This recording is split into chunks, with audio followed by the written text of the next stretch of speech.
Le Nigeria, vous n'êtes pas sans savoir qu'il y a Boko Haram au Nigeria. Vous avez déjà entendu le gouvernement nigérien pointer du doigt quelqu'un, dire que c'est le Niger, le Tchad qui sont responsables, le Cameroun, qui sont ses voisins directs. Non, le Nigeria assume ses responsabilités, malgré tous les défauts qu'on peut lui coller. Mais l'armée nigériane fait de son mieux, demande avec le soutien des États-Unis. Avec le soutien des États-Unis et d'autres partenaires.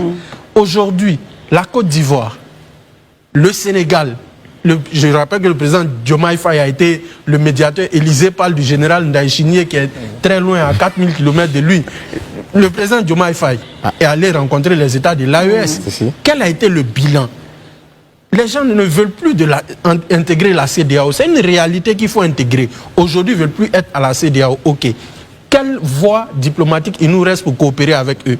C'est la voie nationale, la voie interétatique. C'est-à-dire que la Côte d'Ivoire va discuter avec le Mali et le Burkina séparément. Elle va discuter avec le Niger séparément. Mais aujourd'hui, une dynamique transnationale, c'est compliqué parce que nos voisins de l'AES rencontrent une difficulté.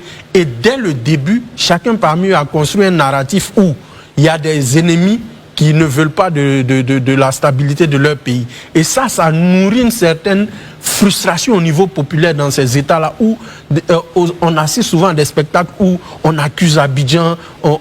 Récemment, la radio-télévision burkinabé, vous allez me permettre, a diffusé des images des présumés terroristes traversant la frontière ivoirienne. Pourtant, l'attaque de Titao, là, c'est une ville qui est au nord du Burkina, pratiquement à la zone entre le Niger et le Mali.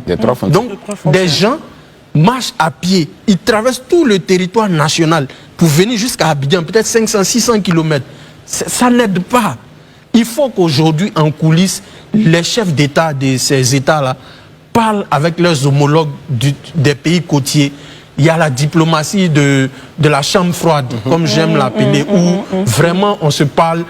Le Burkina va poser ses problèmes. Je ne suis pas content de ça, M. Ouattara, parce que ça.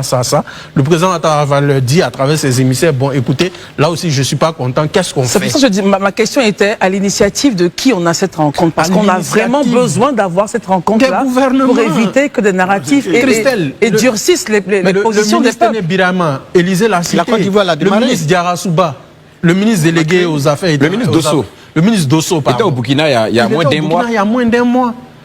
Le dialogue au niveau de la Côte d'Ivoire, les initiatives se répètent. Si vous remarquez le Mali, depuis l'épisode des 49 soldats, lorsque le ministre Sarasoro, le ministre Téné Birahima Ouattara, s'était rendu avec le chef d'état-major, le général Doumbia, au Mali, un mémorandum a été signé entre les deux pays. Si vous remarquez très bien, les autorités maliennes n'accusent plus directement Abidjan frontalement. Remarquez très bien, revoyez tout le narratif depuis l'épisode des 49 soldats. On fait la même chose pour le Burkina. Non, justement, mais les deux... En fait, quoi qu'on dise, il y a des faits qui parlent pour la Côte d'Ivoire. Je ne veux pas être le défenseur forcément de la diplomatie ivoirienne, mais on a des éléments où deux ministres, non des moindres ivoiriens, sont rendus en territoire burkinabé. Ils ont parlé avec leurs homologues de ces pays-là. Donc, en réalité, il faut sortir de l'émotion et puis trouver un cadre qui va permettre de rétablir toute la confiance entre les États. Mais je rappelle que ce n'est pas la CEDEAO ou l'Union africaine qui peut gérer ce problème. C'est vis-à-vis des États eux-mêmes. Ils devraient avoir l'initiative.